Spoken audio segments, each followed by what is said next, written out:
and welcome to the LEC post-game lobby. I'm Laure, and joining me on the show tonight is Treatz and Trouble Inc. Treatz, thank you for staying so late in the night with us to talk about. But you had a good day, I guess, with SK. So it was a good day. Yeah. It was a really good day indeed.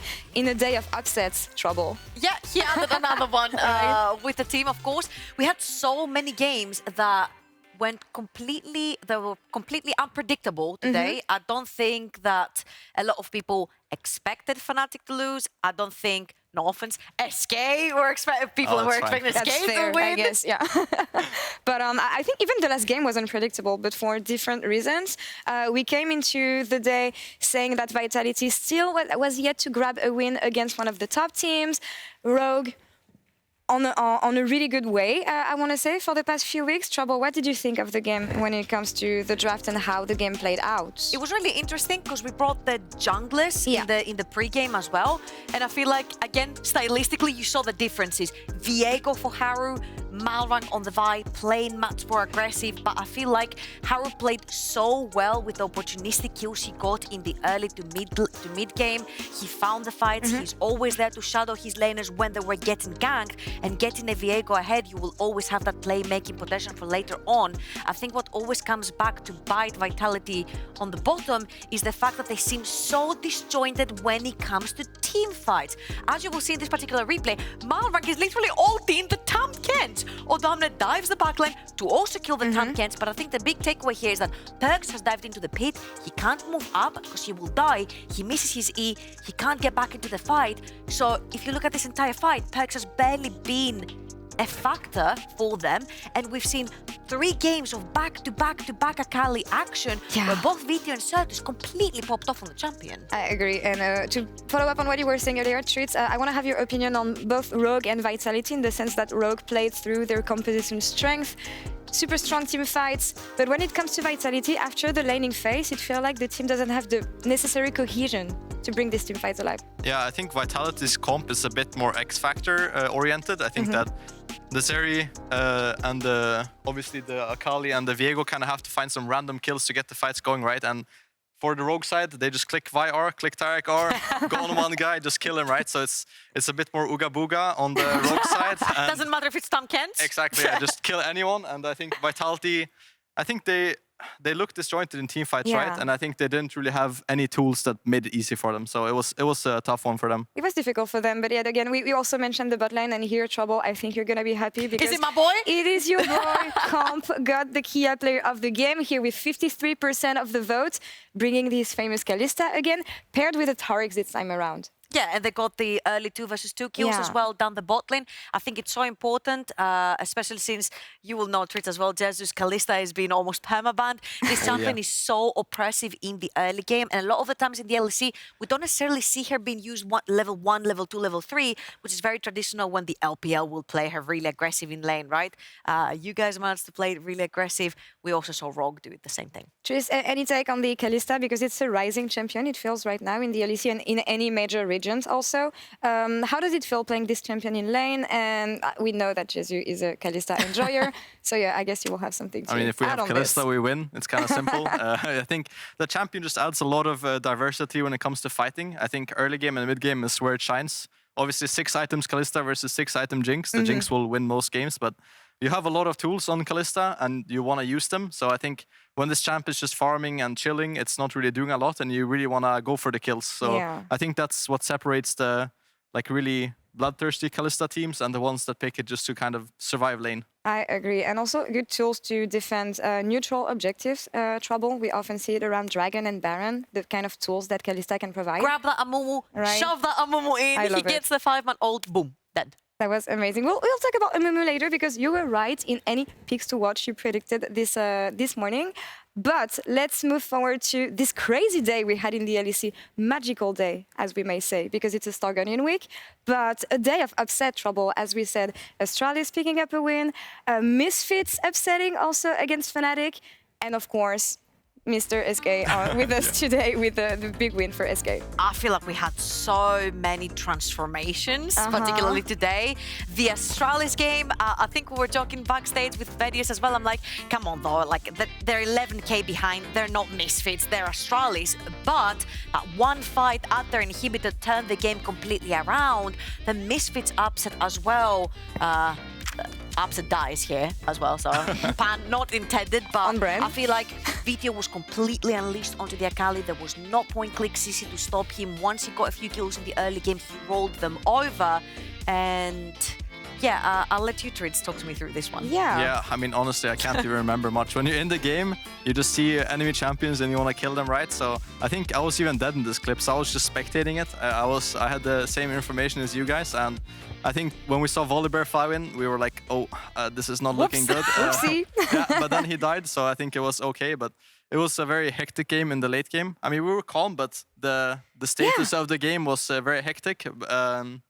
But it's fun, you know. It's fun to have a show for the fans as well, and it's fun to be in those types of games. So I'm happy we came out victorious side. I was kind of surprised when we had Certus on the desk before. He was also telling me that the comps were like calm and collected, which is surprising given the difficult times SK have been through in summer so far. Can you tell me about the mindset you had coming in today? Because with Jesu being subbed out, coming back, 6-game lose streak, something hard to overcome. First time Draven also. Tell me about this day for SK and how you got there. I think in general, our week of practice after the break was very useful. I think we practiced more than most other teams. So I think we came in feeling very prepared and very confident on the day. So I think in general, when you feel confident and prepared, win or loss, you will feel like it's a good game, right? And I think that we had this kind of vibe today where everyone felt like in the zone and in the mood to win. So we didn't really feel like, wow, it's G2, such a tough opponent. We were just, we knew what we wanted to play. We got what we wanted to play. And it was kind of smooth sailing from there, honestly. It's really cool to see that you guys basically turned nameplates off, and it's like, it doesn't matter who we're playing against, we're going to play the same game. Now, one question that I have is that a lot of teams, when they go into a very hard lose streak, they turn into two modes. One is, okay, we get 1 week off, let's reset, let's all go home, see our families, take our mind off League of Legends, and then when we're back, we go hard mode again into scrims. You guys chose to go practice even more. How did this benefit you?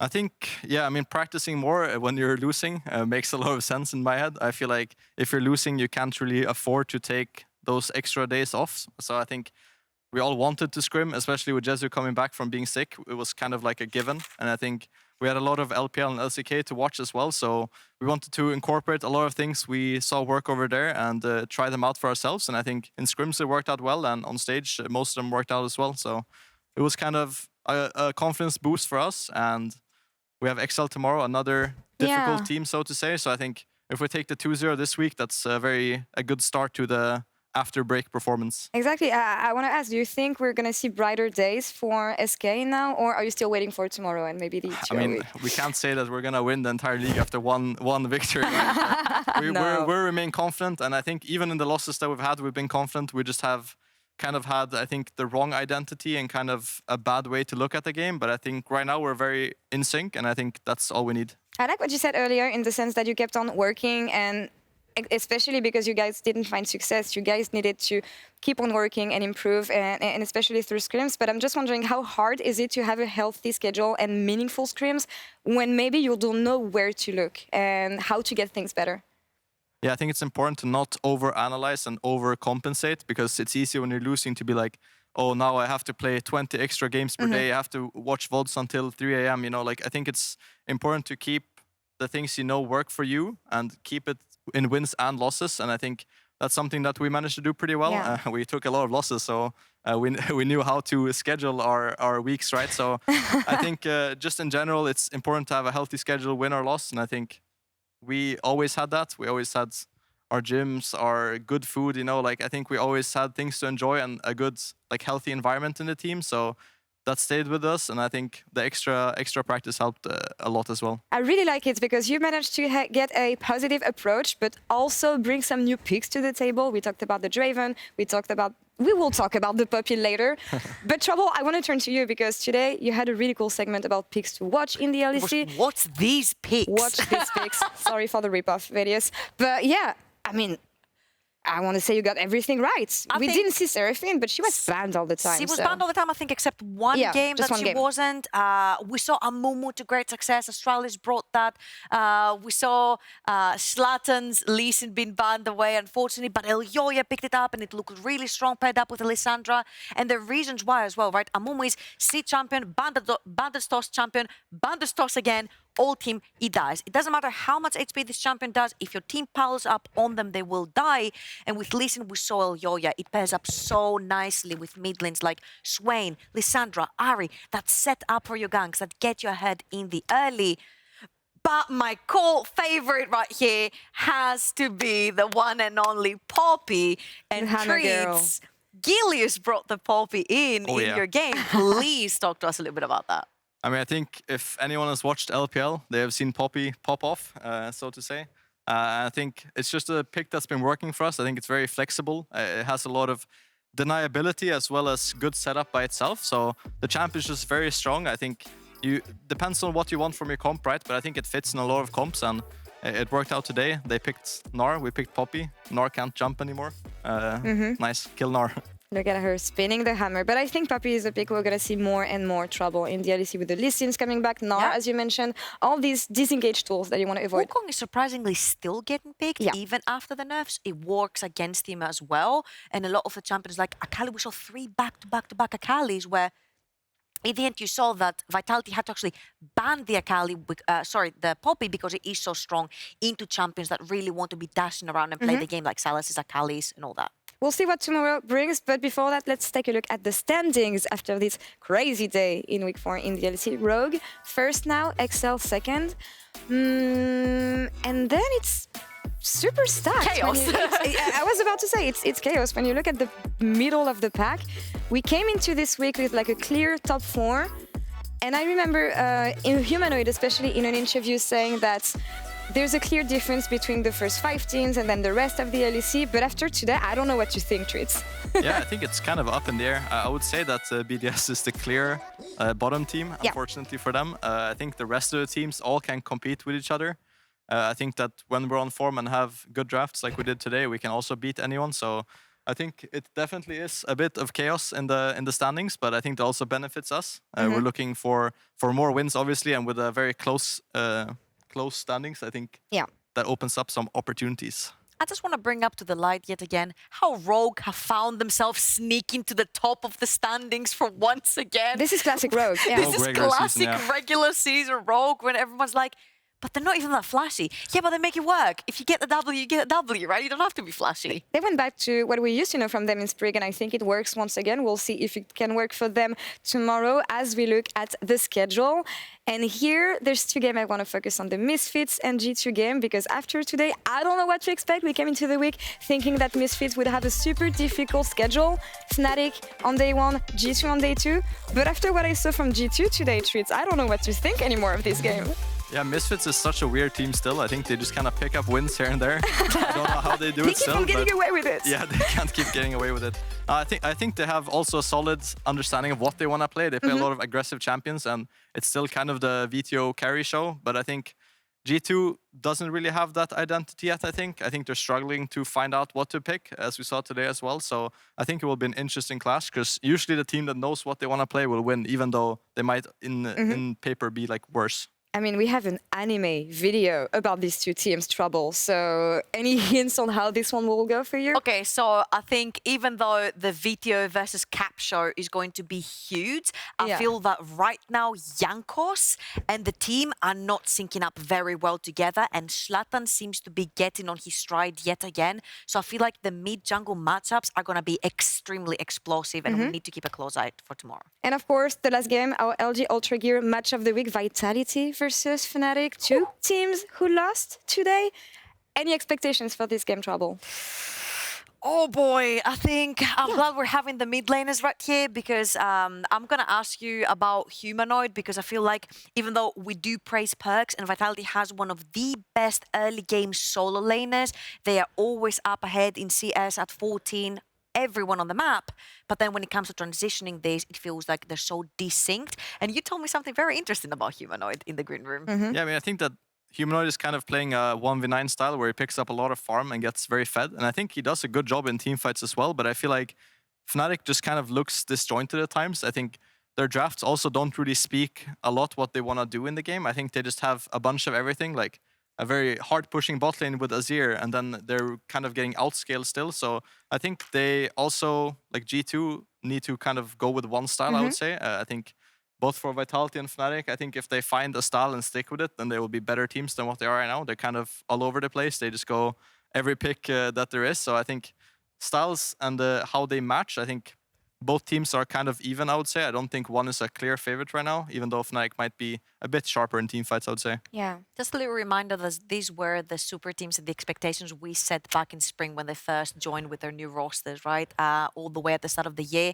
And the fact that we're sitting here right now, we're like, we don't know how they want to play the game is a big thorn. And I really hope they take that thorn and rip it off of their arm or wherever it is, because they really need to start performing, because playoffs are just around the corner. And Vedi also said the split ends faster than you think. Right, we're almost halfway through the season here. So we hope that this matchup can deliver tomorrow. But I think that's all for us now tonight. Before that, you play Excel in the first game of the day. Any hints on how this one will go? What can we expect from the game? We're gonna bring spicy drafts now, no matter what. We've lost enough. We're here to win now. Perfect. We'll keep an eye on the draft. Treatz, thank you so much for joining us tonight. Congrats again on taking down G2. And Trouble, thank you so much for joining me also. I'll see you on the desk tomorrow. And that's all for us here today. We'll be back in the studio tomorrow at 16:30 CEST. See you then. Take care and stay magical. Woo! Where's the sound? Welcome to week 4 of the LEC 2022 Summer Edition, live from Berlin, Germany. We're back after 1 week break in the LEC. There is a game of League of Legends to be played. We are moments away. Excel versus Astralis. Astralis, can they find their form here against Excel? The wombo combo, Nuke just fishing for the resets where the frozen throw is gonna go. Dayor still free firing. So much damage coming out, but Kame, he's so damn fed. The entire team getting torn to pieces. It was the perfect ultimate, but it was not enough. Astralis stands supreme. BDS versus the Mad Lions. Oh my God! Full value, Nuclear is still standing, but turn it off. Everybody's gonna turn it off. It's a slaughter. We are here for the third game of the day, Fnatic versus Misfits.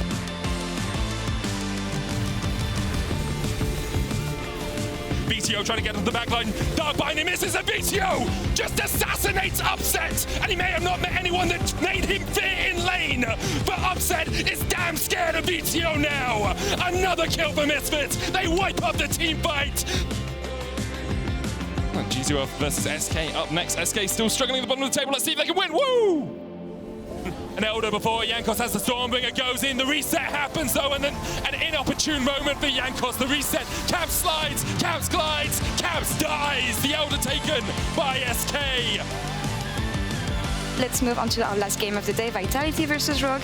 Two teams with an undefeated 2-0 record.